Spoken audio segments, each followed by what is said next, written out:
It's 1962, and in the forgotten backwaters of Siberia lay the country of Novosibirsk. Alexander is one of the few flying aces of the Great Patriotic War, and he's the face in charge of the country, claiming it to be the lone shining democracy of Siberia.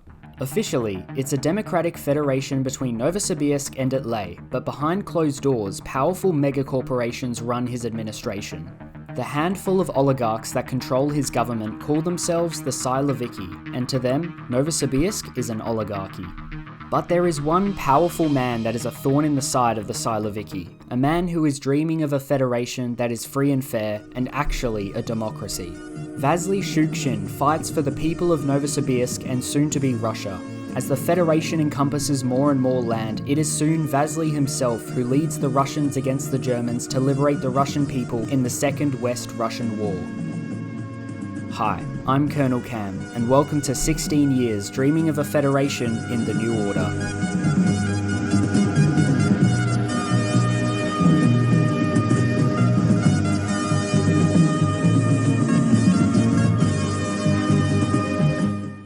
Hello guys. Now none of you told me how difficult that this mod is, especially the Second West Russian War. When I declared war on Germany at the end of this video, you will see the tough time that I had. It is, wow. Anyway, like and subscribe and let's get straight into it. Okay, we are playing Novosibirsk. This country was highly requested with the mod Second West Russian War, which I've got. So there is going to be post-unification content.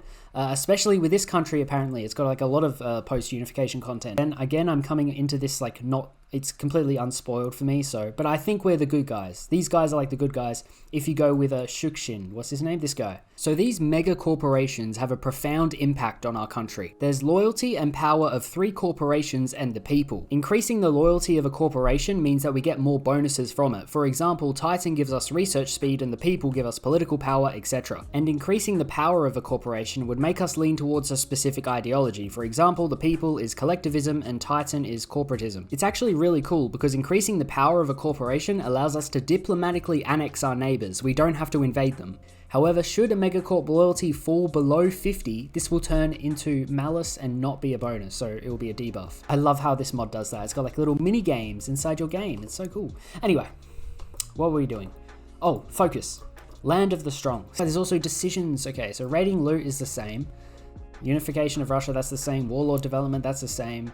But this is not. The workers' discontent is considerable. This isn't that important, don't worry about it. It's basically just getting bonuses and trying to balance the workers' discontent. It's not a big deal. I got the Night 24/7 mod on as well, so I started talking about lights for some reason. I don't know. We don't have any lights in our city. It's so sad. We got lights in Kazakhstan. This doesn't even have a city. There's just lights here. Lights in the Ural military district. Wait, am I trying to balance this? I'm just trying to I'm just going to try and keep their loyalty all above 50. So I'm going to do this one first. And then I guess I'm going to keep their power relatively equal. As usual, I have absolutely no idea what I'm doing. And post-commentary me is going to end up hating my pre-commentary self. I actually forget this whole raiding and loot thing. It is so useless. I hate it. Actually, scavenging for loot isn't terrible, and then using that, but like raiding is so useless. There was this long-ass wall of text I had to read. I read it for you guys. I'll just sum it up. Basically, a lot of people are unhappy because of the oligarchy, and they want to revolt in a socialist uprising. Yep, there you go. Haven't heard that one before. Bam, 55 loyalty. Okay, so now we should get bonuses. Yes, we're getting bonuses on research speed. Political pressure, and then takeover. Okay. So to take over, once our takeover progresses over the region, reaches 100%, we can diplomatically annex the target. Unfortunately, it was very slow, but if my corporations were the same ideology as the country I was trying to annex, it would actually be really quick. And then then we got raided, actually. That's more important. Ultimatum, who's attacking us? Siberian Black League. We defeated the Black League. Get screwed. I can also do this. Increase production quotas. Implement worker concessions. So we spend money. Oh, but worker discontent goes down. It's considerable though, it's considerable, which is okay, right? After meeting up with Vasily, which was them just drinking shots together, the socialist agitators were becoming a real problem. That gives us a national spirit. Look at all these national... I didn't look at these at the start, I completely forgot. The socialist agitators, that's -35. Weird. Oh, dude. By now I had been influencing one of my neighbors for long enough that I could diplomatically annex them. Okay, I can take over. Look. Did I do it? I clicked it. Oh, yeah, look. Oh, what, they just turned blue? Why did they turn blue? Look at that, we just annexed these guys. We've annexed Komorovo. Yes. Alright, now it's time to influence Dude, I would love to just influence Tomsk. Can I just annex all of that? Just straight up.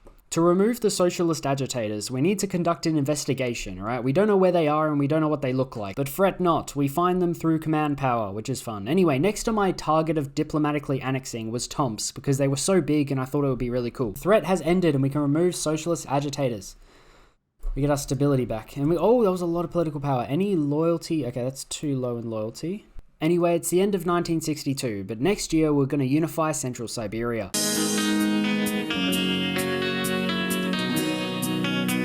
Okay, so I've turned FPS map off, and it looks a bit different, as you can tell. I forgot how weird the map looks without FPS map. You can actually see the mountains. It was interfering with the UI here, so that's why I turned it off. But if the game is the same, it just looks...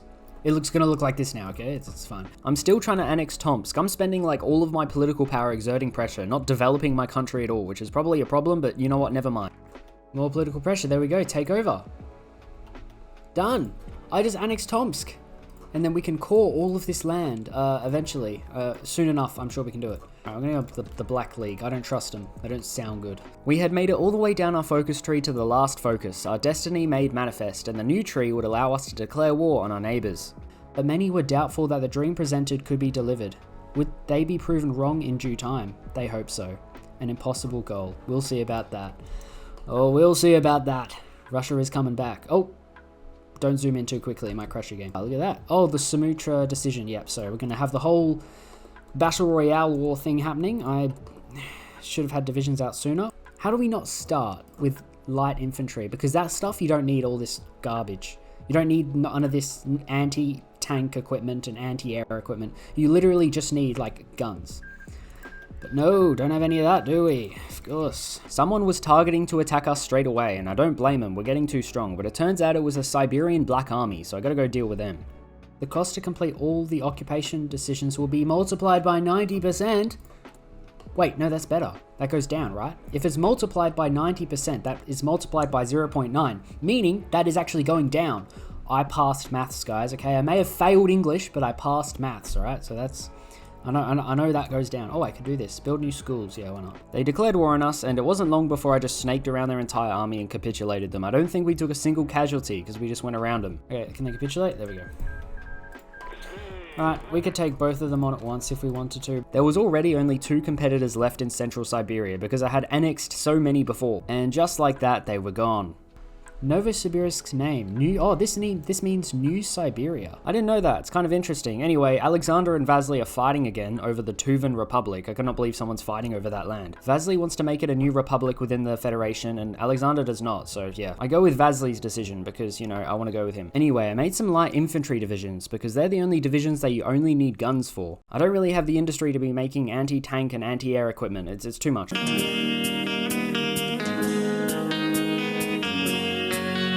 Phoenix, Sibir, or Titan. I want Sibir for our economy, right? Because they're the guys who support Vasily. I formed the Central Siberian Federation, which is pretty cool. And then we also got to annex Norilsk, you know, the anarchic part in the north. Owner and controller of Norilsk gains core. Oh, there we go. We've gotten the north. Okay, nice. However, not everyone was happy under the Central Siberian Federation oligarchy, okay? There's a lot of socialists that are very upset. In fact, things started to get a bit crazy. They actually rebelled. The Revolt of Tomsk. Dire news has been received from the city of Tomsk. Revolution has painted the city intellectuals a coat of red. Fortunately, it wasn't too difficult, so putting it down didn't take long. We will decide our future economic partner in the decisions menu. Our geopolitical economic partner? Who's that going to be? Now, this economic partner decision that you're about to witness is so ridiculous. It is so hard to get what you want. You'll see. Oh, here we go. The Tale of Two Megacorps. What is this? In our attempt to find an economic partner, a conflict has arisen between the megacorps, Sibir and the Phoenix. Basically, the two megacorporations, the Sibir and the Phoenix, are fighting each other. Sibir wants to ally with Japan in the co-prosperity sphere as an economic partner because it favors agriculture, whereas the Phoenix want to ally with the American economic sphere because they're more militarily able to support us. And they have this infighting mechanic. Basically, whichever one is lower gets a bigger bonus of popularity, so they kind of swing back and forth. And this makes it extremely hard to pick the one you want to be at the top at the end of the timer. However, this would be a problem for next year.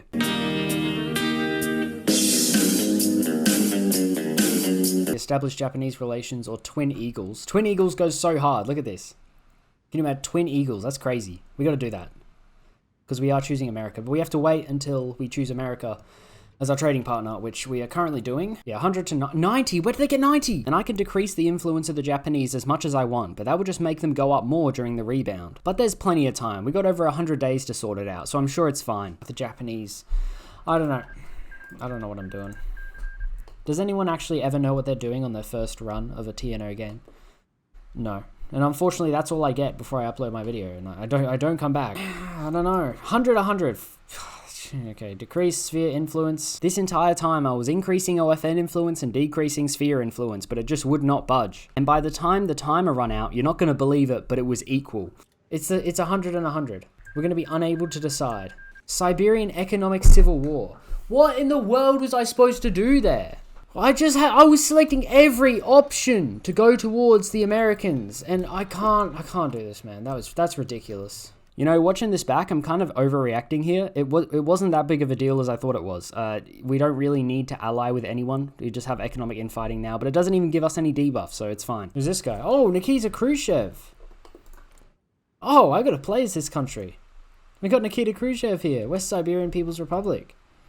Well, they should be going to war with the West Russians, and I'm going to war with these guys in the Far East.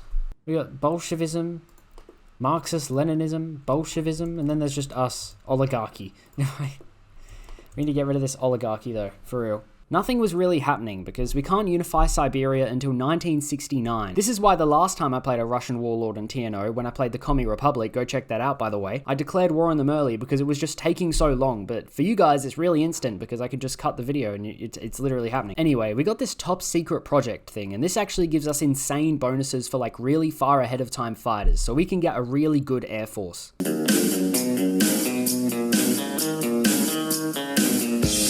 Okay, we're back. It's 1967 and I am ready. I've taken a small break because I was getting bored of staring at a screen with nothing happening, but now we're at 1967. Something is bound to happen, alright? I know I'm going to unify Russia. Yeah, Britain joined the OFN. So we got the OFN in Europe, we got the Japanese faction in Europe, we got the Eins Pact in Europe, and well, whatever I'm about to do as well. Don't forget me, I'm coming into Europe as well. So while I was waiting, I started watching Borat for some reason. I don't know why. It's good, huh? It's not good for me. What? How about that?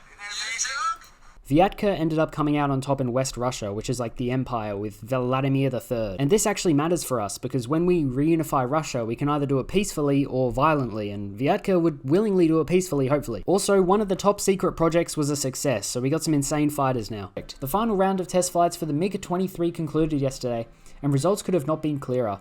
Project, I'm not going to even try and pronounce that, has produced the most advanced fighter design to ever come out of Russia, and one of the most advanced fighters in the world. I'm excited to see what happens past the Russian reunification content. I'm very excited to see what happens, because, well, something is going to happen. Yeah, something's going to happen. I'm going to rage at how difficult it is. My dad went to university for free because of that guy, Gough Whitlam.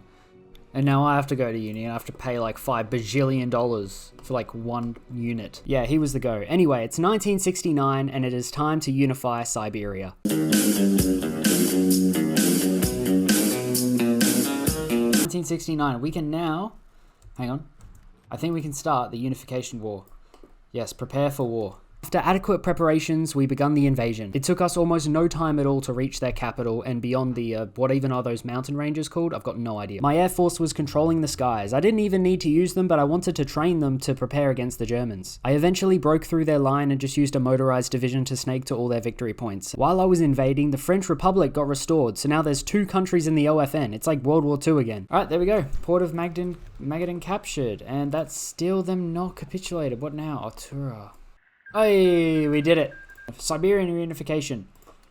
There we go. We're the Siberian Federation, and we have a new focus tree. We have vanquished them all, and now we stand triumphant as the masters of the East and rightful government of all of Russia. Vasily and Alexander have been competing for power for a while now. They don't hate each other. I'm pretty sure they used to be good friends in this mod. But in order to decide who comes out on top, they've agreed to hold an election. And of course, you already know who I'm going to choose. Which of the 2 will come out on top? Campaign as Shishkin. There we go. It's very easy to campaign as Vasily. The people are pretty much already in support of him as he opposes the oligarchy, but the results wouldn't be finalized until 1970.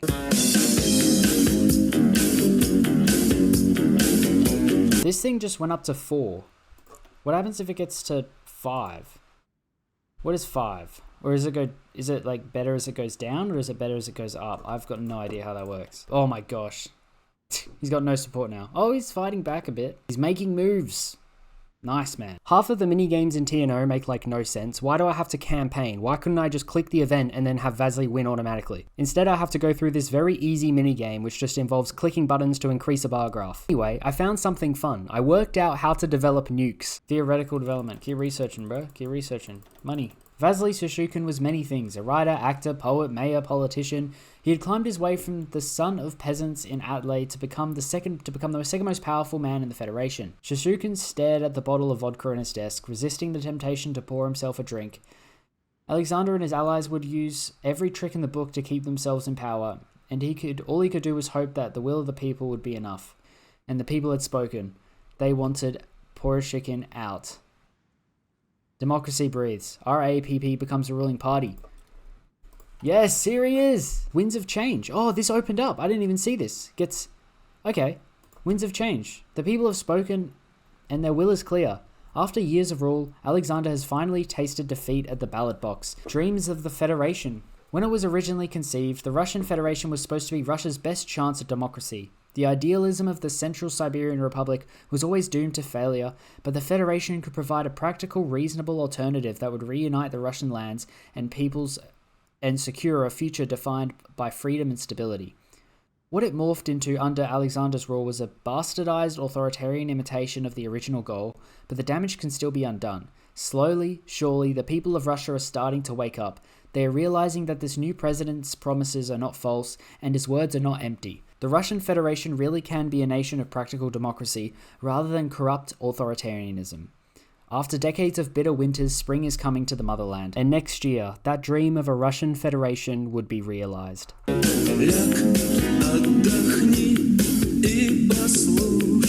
Begin unification talks. Oh. Okay, wait, maybe it doesn't have to be hostile. Maybe it doesn't. The talks fail, surely we can just declare war anyway, right? So I'm going to begin talks. I haven't done this before. I've always just gone to war. Little did I know that engaging in talks was a whole lot more difficult than just invading them. However, I have a lot to gain from this. If I annex them peacefully, I absorb their army, which will be very useful against the Germans. And yet again, it is another decision minigame thing. We can increase their receptiveness by offering them certain collaborative agreements, such as mutual training exercises or exchanging foreign goods. However, there's also diplomatic standing, and whoever has the highest diplomatic standing by the end of the unification talks gets to annex the other country. And I didn't want to get annexed, so I had to have high diplomatic standing, but boy oh boy did I struggle with that. We'll offer access to foreign goods. We'll start with that. We'll see how that goes. Creating more money helps get rid of deficit. I didn't know that. Okay.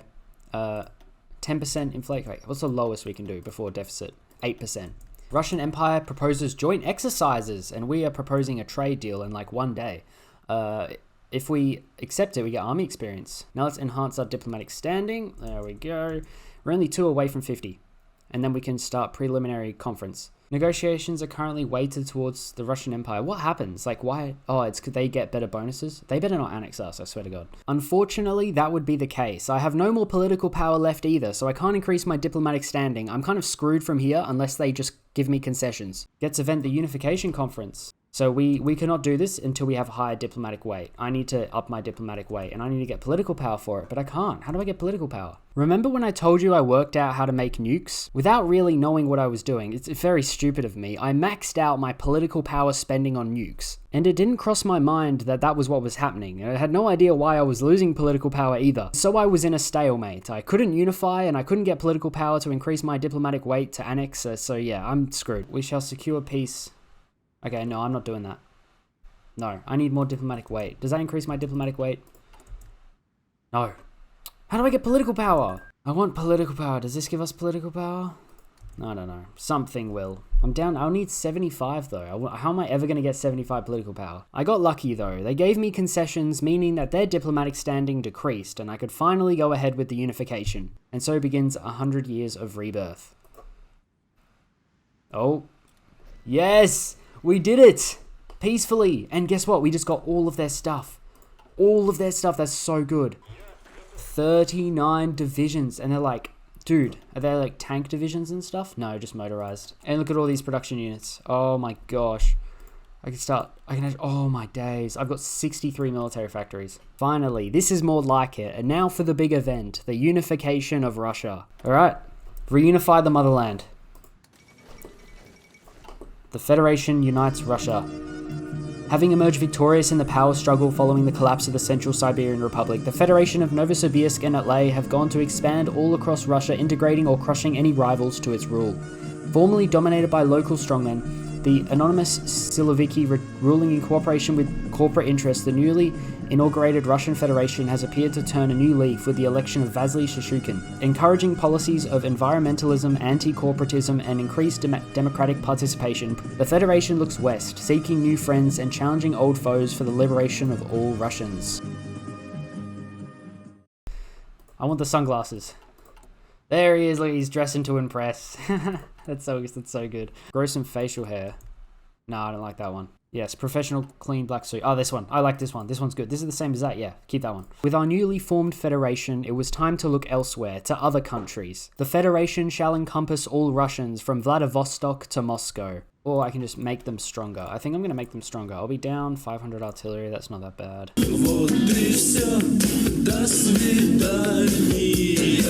I then looked over at the German front, and they've got a lot of divisions there. I was beginning to look a bit concerned. Dude, the Germans are going to be rough to beat, man. Dude, our infrastructure in like the most random parts is so good. Like, how have we got 100% just in Siberia? That's crazy. I feel like Russia is going to come back stronger than ever because we were forced to actually invest in Siberia and stuff. And then when we reunify, like, I don't know, Moscow, like already developed areas, like we're going to be unstoppable, like fully unstoppable. It's going to be crazy. I began focusing on developing nuclear weapons, and believe it or not, I managed to do it. Okay, this is good. We're actually close to getting nukes. Train personnel. Small scale tests. Test site development. Okay, we're going to develop the test site. And train personnel, we'll do all of them, right? All the things.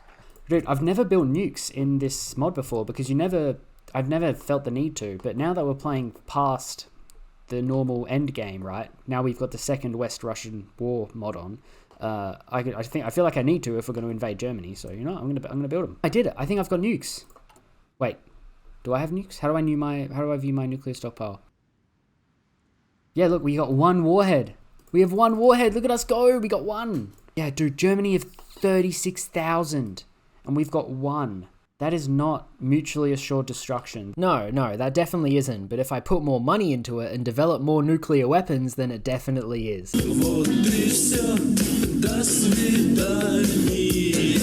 Before we even talk about Japan and Vladivostok, we need to deal with our southern neighbor for some reason, Kazakhstan. It's not a friendly government. I don't know why we're invading them, but yeah. All right, let's go. Straight away, let's go in. I mean, yeah, this won't be hard. Yeah, I can use nukes against Kazakhstan. Look at this. If I wanted to. I just have to switch those buttons and I can use my one nuclear weapon on them. I was so tempted, but we're meant to be the good guys, okay? I'm not using any nuclear weapons unjustified. And there we go. All right, Kazakhstan has been dealt with. This actually increases our border with Germany, which is kind of annoying, but whatever.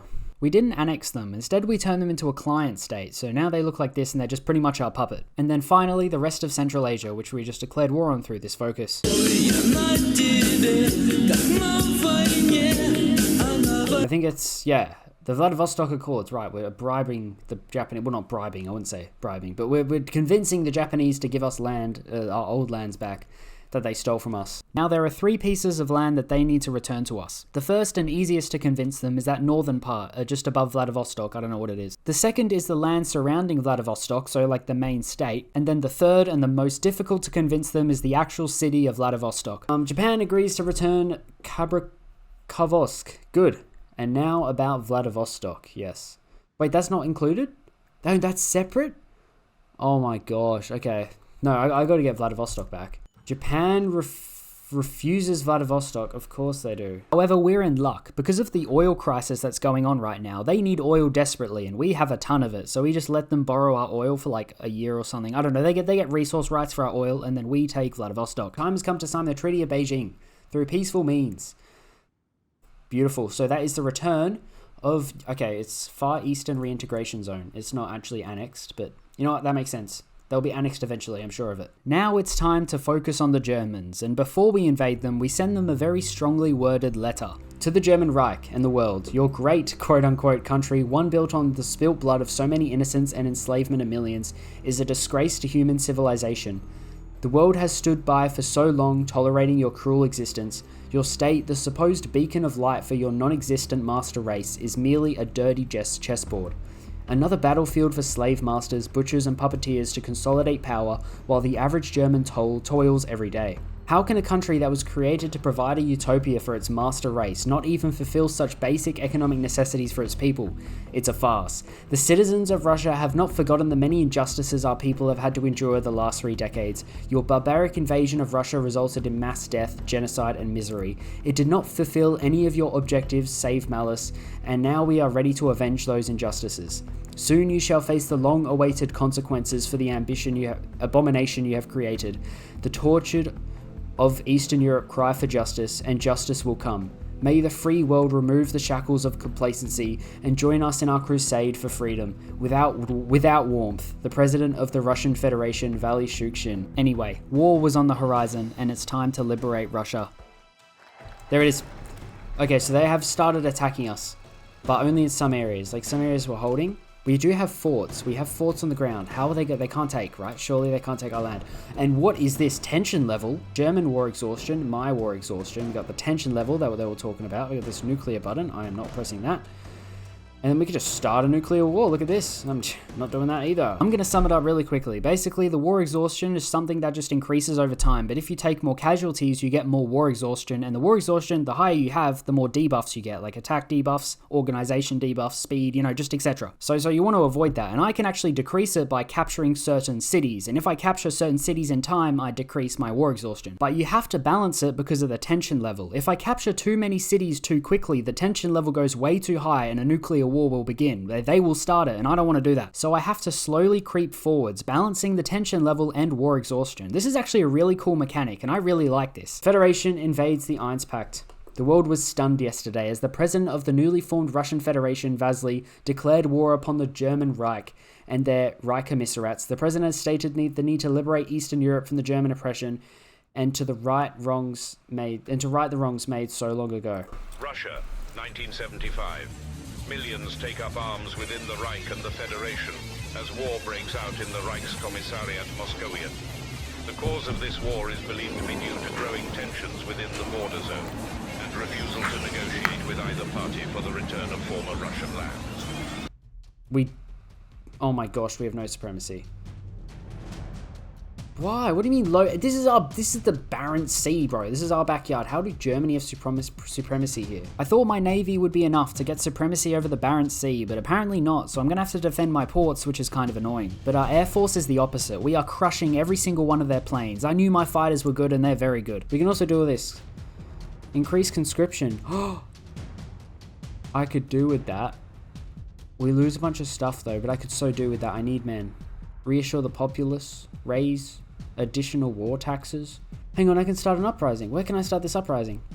Partisan uprisings for 14 days. I can also cause the Reich Commissariat Moscow several debuffs with partisan uprisings, so that's pretty cool. Alright, I'll try push into here and make a breakthrough into Kostroma. Unfortunately, I'm the bearer of bad news. Things were not going well. In fact, they were going really badly. My troops were dying. Even after improving their division template, they were still dying to the Germans, and my armies were getting thinner and thinner.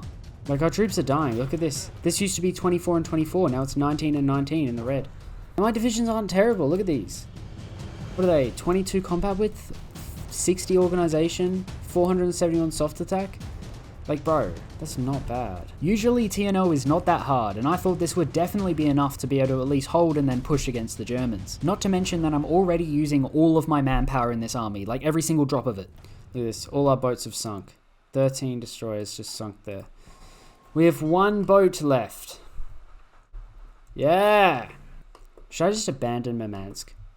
I'm abandoning it, I don't care. However, I still had hope. My focus tree was filled with bonuses, not manpower, but bonuses at least. However, my most southern army was doing really well, actually holding pretty strong, and I decided to try and pull off some encirclements with it. Okay, if we focus on the south, things are going well. The south things are going really well. We pulled off this encirclement here. This is looking so bad here, but that's fine. That's fine. We can ignore it. I'll happily ignore that. Oh, look at that. Look at that, man. Beautiful. Okay, let's keep going. I think this is one of the places that I think we can take.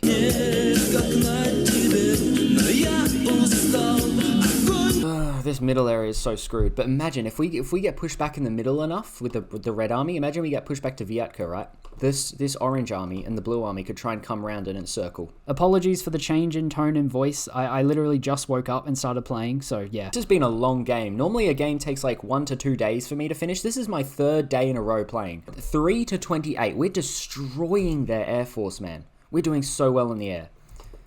So eventually, we'll just have free reign and I can just pump out close air support, like just churn it out. Even though we're dominating the skies, it doesn't mean we have boots on the ground, and Germany have got way more. My divisions are just dying. Like, they're just dying. It's like they're running out of organization and not getting more. It's just because they've got no manpower. Dude, our army is not even over 1 million anymore. At the start of this invasion, we had an army that was over 1 million. It was 1,100,000 or something. Now it's only 600,000. This is not good. I don't know what was up with my red army just being so weak, but my blue and orange army was so much stronger. I don't know what I did. Did I have like light infantry instead of my regular infantry there or something? Because now that we've filled it out properly, they can't push us. Even with just like 1 division. Like, oh bro, that guy's trash. That guy's trash. I don't know, but for some reason now we can hold. It's weird. And I tried really hard for this ambitious encirclement, thinking things might finally turn our way, but it wasn't to be. They've just invaded here. They've literally just invaded this area here. What the hell is this? Since when was there an invasion part? Since when did that— Bro, they're invading through ice. There is no water there. It's literally just ice. At this point, the war is pretty much over. I'm getting destroyed, but I would be back. Don't worry. I actually need to lock in. I need to lock in next time. If I might have to restart this whole thing. Can you believe that? And actually, like, lock in. Good. Sorrows of a nation. Vasily dies. VRPB becomes ruling party. Oh my days. We actually just lost. Dude. Okay, I'm restarting a whole game. Now this video is going to take forever to come out. I don't care. I'm restarting a whole game. Right, I'm going to keep the playthrough of the first game though, and I'm going to come back and I'm going to lock in, all right? You have no idea. I'm fully going to lock in. But don't worry, part 2 is coming out very soon, and when I say I locked in, I meant it. My army is double the size, my air force is double the size, and I invested in a navy. All of my divisions have elite infantry in them, and I mean, you're gonna see it. It's gonna be a massacre for Germany. I restarted a whole game and played it perfectly, so the Second West Russian War continues in part 2. I won't keep you waiting, so thank you guys so much for watching, and I'll see you guys in the next one.